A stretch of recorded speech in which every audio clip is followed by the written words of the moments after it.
O Christian ya wutie me ye enen kwaje abawfie ewiase etumi ya ba discussion ewiase afafadie everything is a blink and eye entine embewie mabegina ha kasem nkamenya bitie bia nkamedi ada so musisa mo bibia mo fama nyankopon na onu kutonko an betimaye kusu enyama bone egaman krache akatesi atimi bo egaman na egaman esu kuka aben musisa na Yesu oba musisa na nche Yesu oba ha ne kasachira manfo ne abante nyankopon hye obebre jano me bompa yemo mi jai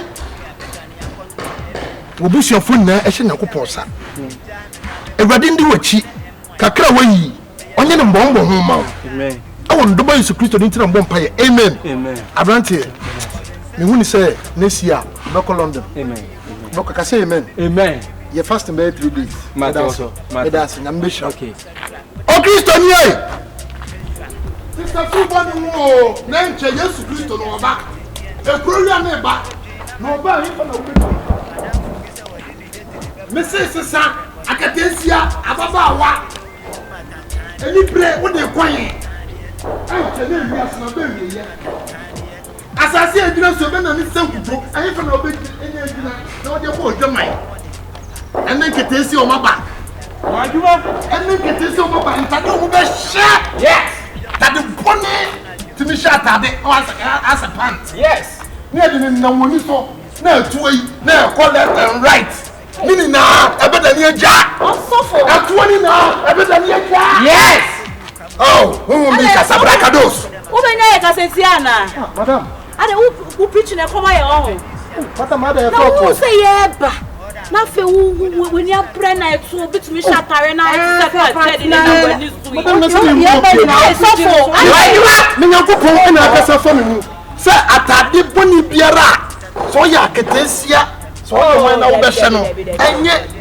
because nyankopon se ni na ye wi ase yes madam you want to atare ya hye ne enye o it's very bad hey me mbo mudi wa be je fa wo dia atare we je pa na wo hu o be atare we ya bad eye shorts ye hye so ya aduma na me meji wodi ewadi so che we so me ti je okona no ndede mo fi sa ma yem to your correction yen ko ebe o bra you pa na wo tie in so che we dia so na me adwuma pa na wo tu me kaseti ase adwuma na me ye de na popo be kana na me na say just ye ya wono na ya hye ntu tu me kan che say eye bone ewadi temptation we dia so abe yanka bobetra ana make a keep it hello Diasa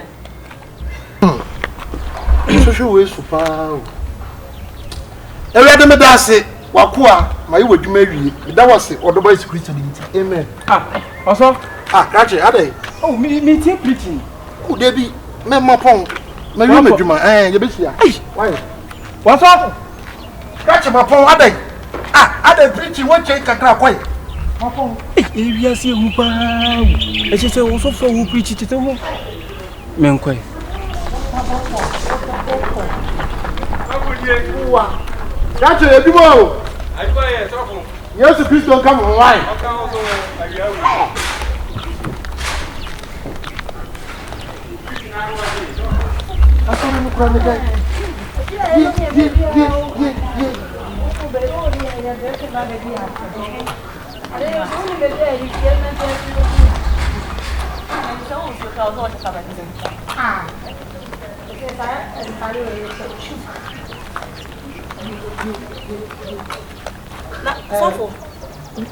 Madam, I don't want to preach you. Mo come do pon Sir, you about the F. Become the dear. Minim, I'm saying, Uncle Pon, and I say, at the movie trip. I am whom it's awful. Oh, Kako say, make up with saying, Uncle Pon, young, but you are some would fear. Tell you when you be Anna. I'm riding Uncle Pon. I resign. Oh, dear Cassandra. The attendant said, me preaching. Me set my camera and the tom so now feature over. And I straight and catch him say, we need to bar of so many. Into Sophie. Penny Bell. Sir, no one I can such a hey,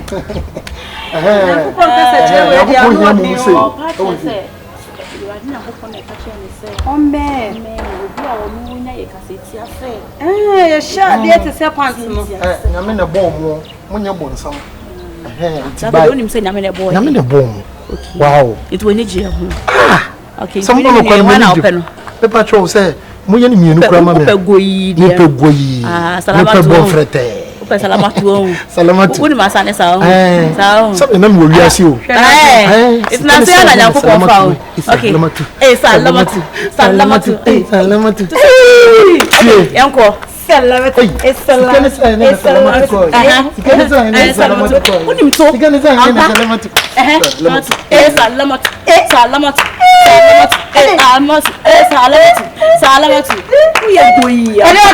Oh, madam, you are dancing. Hey, Sofo. Oh, and someone just to so yes of papa. They be me a Sofo. When you Sofo papa back to say, you want a critical. I saw them. Papa told me, me godfather, and the woman can know. Naku body affair. Naku ponso de na body affair. I see a come for. Me Jonah, me preacher, and Naku ponso. When you free bun some hop. And into the free bun some hop. Madam, yes, say you want more college. Phone sick and uncle. Wait, yes, we are softful. We are softful. Was off for is it your uncle? Me cry for day. Come on, say what the temperature?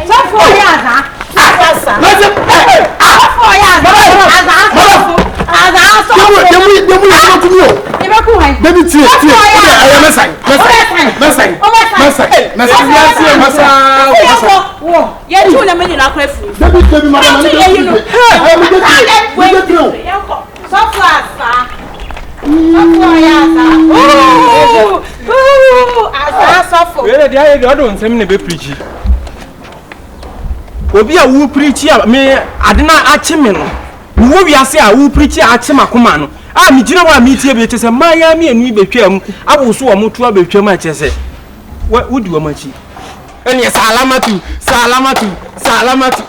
osofo salamatu sikane sa ya salamatu ko aye ah eni salamatu